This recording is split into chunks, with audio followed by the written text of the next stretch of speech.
മുതലപ്പുഴയിൽ ഒരു ജീവൻ കൂടി നഷ്ടമായിരിക്കുന്നു. അഞ്ചുതെങ്ങ് സ്വദേശി എബ്രഹാമാണ് ഇന്ന് പുലർച്ചെ ഉണ്ടായ അപകടത്തിൽ മരിച്ചത്. അദ്ദേഹം ഉൾപ്പെടെ 4 പേരാണ് മത്സ്യബന്ധന വള്ളത്തിലുണ്ടായിരുന്നത്. ശക്തമായ തിരയടിയിൽ വള്ളം മറിയുകയായിരുന്നു. തുടർന്ന് 4 പേരെയും ആശുപത്രിയിൽ എത്തിച്ചു. എന്നാൽ എബ്രഹാമിന് ഗുരുതരമായി പരിക്കേറ്റിരുന്നു. തുടർന്ന് അദ്ദേഹത്തിന്റെ അന്ത്യം ആശുപത്രിയിൽ സംഭവിച്ചു. ഇതിന് പിന്നാലെ തന്നെ മറ്റ് ഒരു വള്ളം കൂടി മറഞ്ഞു. നമുക്ക് ആ ദൃശ്യങ്ങൾ കാണാം.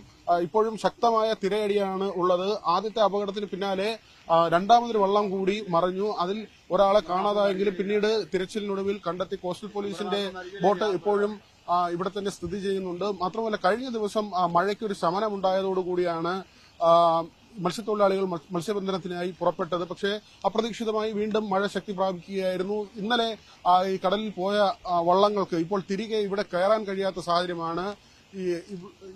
ഏറ്റവും ശക്തമായ തിര, അതായത് ഈ പൊഴി മുഖത്ത് വലിയ തോതിൽ തിര ശക്തി പ്രാപിച്ചിട്ടുണ്ട്. അതുകൊണ്ട് തന്നെ അവർക്കിനി കൊല്ലം തീരത്ത് മറ്റോ കയറാനുള്ള സാധ്യതയാണ് ഉള്ളത്. ഇപ്പോൾ ഇവിടുത്തെ പരിസരവാസി ചേരുന്നുണ്ട്. തുടർച്ചയായിട്ട് അപകടം ഉണ്ടാവുകയാണല്ലോ. ഇവിടെ ഈ വാർബർ എന്ന് വെച്ചാൽ ആൾക്കാരെ കൊല്ലം കൊണ്ടുവന്ന ഡിസംബർ മാസമാണെങ്കിൽ മരണങ്ങളാണ് ഉണ്ടാവുക. ഒരു ബോട്ട് മറിഞ്ഞു കഴിഞ്ഞാൽ അത് മരണമായിട്ടാണ് പോകുന്നത്. അപ്പൊ നമ്മുടെ ജനങ്ങള് ഇതിന് വലിപ്പം കൊണ്ടാണ് ആൾക്കാരെ ജോലിക്ക് പോകുന്നത്. സർക്കാർ പറയും ജോലിക്ക് പോകണ്ടെന്ന്. വിഷമം കൊണ്ടാണ് വീട്ടിലൊരു വിഷമം കൊണ്ടാണ് ഒരു വ്യക്തികൾ പോകുന്നത്. വരുമ്പോൾ ഇതുപോലെ ഒരു ചെറിയ കടക്ഷവും വരുമ്പോൾ ബോട്ട് ഓടിയും ബോട്ട് മറിഞ്ഞു, പിന്നെ ആളിനെ കിട്ടുന്നില്ല. അങ്ങനെ അപ്പൊ ഡിസംബർ മാസവും മരണങ്ങൾ ഉണ്ടാവാണ് ഈ ഹാർബറിന്റെ അകത്ത്. ഇതിപ്പോ മഴ കഴിഞ്ഞ ദിവസം ഒന്ന് ശമിച്ചതോടെയാണ് ഇങ്ങനെ ആളുകൾ മത്സ്യബന്ധനത്തിന് പോയത്. പട്ടിണി തന്നെയാണ് കാരണം, പോകാതിരിക്കാൻ നിവർത്തിയില്ല. സംഭവം ഉള്ളത് ആൾക്കാർ ഇത് എത്രയെന്ന് പറഞ്ഞ് പട്ടിണിയാണ് കിടക്കാക്കും. മത്സ്യത്തൊഴിലാളിയല്ലേ, അപ്പൊ ഇത് കടലുണ്ടാ ജീവിക്കുന്ന ആൾക്കാർ. ആ രീതിയിലാണ് ജീവിതമൊക്കെ മുമ്പോട്ട് പോകുന്നത്. അല്ലാതെ വേറെ വരുമാനമില്ല. അങ്ങനെയാണ്. ഇപ്പൊ ഒരു മാസം ആൾക്കാർ തൊഴിലിന് പോലും ആ വീട് കുടുംബങ്ങൾ പട്ടിണിയാണ്. പിള്ളേരെ പഠിപ്പിക്കുന്ന എല്ലാ കാര്യങ്ങളൊക്കെ ഇത് ഈ കടലുകൊണ്ടാണ് ജീവിക്കുന്നത്. എനിക്ക് പറയാൻ എത്രയാണ്. മാത്രമല്ല ഈ മഴക്കാലത്ത് മാത്രമല്ല, അല്ലാതെ തന്നെ ഇവിടെ അപകടം ഉണ്ടാവുകയും 10 കൊല്ലം കൊണ്ട് ഏതാണ്ട് 70ഓളം എന്ന് പറഞ്ഞാൽ കടലില്ല, കടൽക്ഷോഭം ഇല്ലാത്തതാണ്. ആ സമയത്തും മരണങ്ങൾ ഈ പൊടിയിൽ ഉണ്ടാവുകയാണ്. ഈ ഹാർബറിൽ ഈ ഹാർബറിന്റെ ഇത് വെച്ചാണ് ഈ മരണങ്ങൾ ഉണ്ടാവുന്നത്. ഇനി ഇവിടെ നിന്ന് പോയ ആളുകൾ കൊല്ലത്തായിരിക്കും കയറുന്നത്. ഇന്നിപ്പോ ഈ ബോട്ടൊന്നും ഇവിടെ ചെയ്യാൻ പറ്റില്ല. ഇനി തങ്കശ്ശേരിയിൽ മാത്രമേ ഈ കിടക്കുന്ന ബോട്ടുകളൊക്കെ അവിടെ കൊണ്ട് കയറാനേ പറ്റുള്ളൂ. ഈ നിലയ്ക്കാണ്. അപ്പോൾ ഒരു മരണം കൂടി സംഭവിച്ചിരിക്കുന്നു. ഇവിടുത്തെ പ്രദേശവാസികളുണ്ട്. ഇത് ഈ മഴക്കാലത്തല്ലാതെ തന്നെ ആളുകൾ മരിക്കുന്ന സാഹചര്യമുണ്ട്. 10 കൊല്ലം കൊണ്ട് ഏതാണ്ട് 70ഓളം പേരാണ് ഇവിടെ മരിച്ചത്. അപ്പൊ ഇതിന്റെ 76ഓളം പേര്. ഇതിന്റെ ഈ നിർമ്മാണം മാറ്റി ചെയ്യണമെന്നുള്ളതാണ്. വീതി കുറവാണ്, അതാണ് ഏറ്റവും വലിയ പ്രശ്നമായി പറയുന്നത്. ചേട്ടൻ പറഞ്ഞാണെങ്കിൽ 10 വർഷം കൊണ്ട് ഇവിടുത്തെ മത്സ്യത്തൊഴിലാളികൾ സമര പരിപാടികളും റോഡ് ഉപരോധവും സ്ട്രൈക്കും എല്ലാം നടത്തുന്നുണ്ട്. ഈ മരിച്ച ഡെഡ് ബോഡി ഉൾപ്പെടെ പാളത്തിന് മുകളിൽ വെച്ച് സമരം നടത്തിയിട്ടുണ്ട്. അപ്പോഴിവിടുത്തെ പഞ്ചായത്ത് പ്രസിഡന്റ് തൊട്ട് MLA മന്ത്രി വരെ ഇവിടെ വന്ന് നോക്കുന്നു, കാണുന്നു, പോകുന്നു. അവരാരും ഇതുവരെ ഒരു തീരുമാനങ്ങൾ എടുത്തിട്ടില്ല. മരണങ്ങൾ വീണ്ടും തുടർച്ചയായി സംഭവിക്കുന്നു. നിങ്ങളെപ്പോലെ പത്രക്കാരും ചാനലുകാരും വന്ന് റിപ്പോർട്ട് തയ്യാറാക്കുന്നു. നിങ്ങളും പോവുകയാണ്. മന്ത്രി MLA എല്ലാ രാഷ്ട്രീയ ആൾക്കാരും പോവുകയാണ്. ആരും വന്ന് തിരിഞ്ഞു നോക്കുന്നില്ല.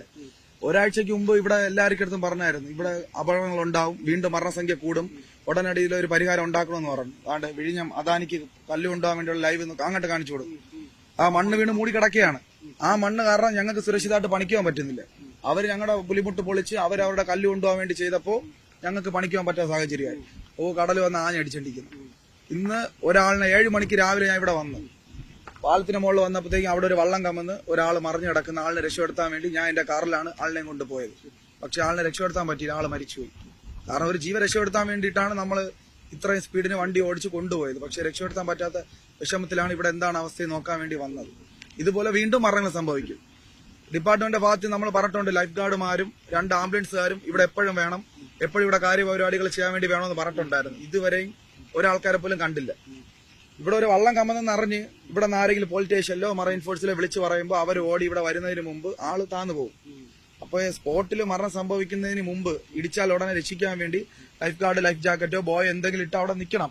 റെസ്ക്യൂ ഓപ്പറേഷൻ ആൾക്കാരെ തിരഞ്ഞെടുത്ത ആൾക്കാർ 2 പുലിമുട്ടിലും അപ്പുറം ഇപ്പുറം ഇവിടെ ഡ്യൂട്ടി കിടണം. ഈ സമയങ്ങളിൽ മത്സ്യത്തൊഴിലാളികൾ പട്ടണയും പരിവട്ടമാണ്. അവരെന്ത് റിസ്ക് എടുത്തും ഈ കടലിൽ പണിക്ക് പോകാൻ തന്നെ ചെയ്യും.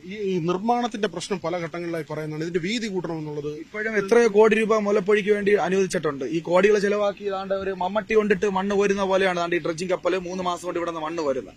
അവർ ഒരു മമ്മട്ടിക്ക് ഒരു കോരി കോരുമ്പോൾ 10 ഇരട്ടിയായിട്ട് മണ്ണ് വീണുകൊണ്ടിരിക്കുകയാണ്. ആ ലൈവാണ് ഇവിടെ പല ചാനലുകാരും റിപ്പോർട്ടുകാരും എടുത്തിട്ടുണ്ട്. മണ്ണ് വീണ് കിടന്നത് ഇതുവരെയും ഡ്രഡ്ജിംഗ് ചെയ്തില്ല. കേരളത്തിൽ 8 ജില്ലയുണ്ട് കടലോര മേഖല. ഈ ഒരു ജില്ലയിലും ഇതുപോലെ അപകടം സംഭവിച്ചിട്ടില്ല. ഇത്രയും മരണസംഖ്യ വന്നിട്ടില്ല. ഈ തിരുവനന്തപുരം ജില്ലയിലാണ് ഇത്രയും വലിയൊരു മരണം സംഭവിച്ചത്. എന്നിട്ട് പോലും ആരും ഒന്നും പറയുന്നില്ല. ഇപ്പോഴും ചാനലുകാരും എല്ലാവരും പറയാണ്, വന്നവരൊക്കെ പറയുന്നത് ഞങ്ങളെ കൊല്ലം ജില്ലയിൽ പോയി. അപ്പൊ തിരുവനന്തപുരം ജില്ലയിലുള്ള MLA മന്ത്രിമാർക്കൊന്നും കഴിവില്ലാത്തതുകൊണ്ടാണ് ഞങ്ങൾ കൊല്ലം ജില്ലയിൽ കഴിവുള്ളവന്റെ സ്ഥലത്ത് കൊണ്ടത്. ഏറ്റവും വലിയ വേൾഡിൽ മദറിന്റെ ഷിപ്പ് യാർഡാണ് ഹാർബറാ വരുന്നത് പിടിഞ്ഞത്ത്. അപ്പൊ ഇത്രയും വലിയൊരു ഇത് വരുമ്പോൾ ഞങ്ങളുടെ തിരുവനന്തപുരം ജില്ലയിൽ ഞങ്ങൾക്ക് സുരക്ഷിതമായിട്ട് പണിക്ക് പോകാൻ വേണ്ടി ഈ ജില്ലയിൽ ഒരു ഹാർബർ ഉള്ളത് ഇതുവരെ രൂപീകരിക്കാൻ പറ്റിയില്ലെങ്കിൽ ഞങ്ങൾ എന്ത് ചെയ്യണം? തീർച്ചയായിട്ടും ഈ ചോദ്യം തന്നെയാണ് പലതവണയായി ഉയരുന്നത്. കാരണം മുതലപ്പുഴയിൽ മാത്രം എന്തുകൊണ്ട് ഇത്രയും മരണം? തീരദേശ ജില്ലകളുണ്ട്, അവിടെയെല്ലാം മത്സ്യത്തൊഴിലാളികൾ മത്സ്യബന്ധനത്തിന് പോകുന്നു. പക്ഷേ എന്തുകൊണ്ട് മുതലപ്പുഴയിൽ മാത്രം ഇങ്ങനെ മരണം സംഭവിക്കുന്നു? അത് ഇവിടുത്തെ അശാസ്ത്രീയമായ നിർമ്മാണം എന്നത് വ്യക്തമാണ്. അത് മാറ്റുന്നതിനുള്ള നടപടി എത്ര കാലമായി ഈ മത്സ്യത്തൊഴിലാളികൾ കാത്തിരിക്കുന്നു? ഉറപ്പുകളല്ലാതെ മറ്റൊന്നും സംഭവിക്കുന്നില്ല. Hari വിതിരയ്ക്കൊപ്പം VV Vinod, News 18 Thiruvananthapuram.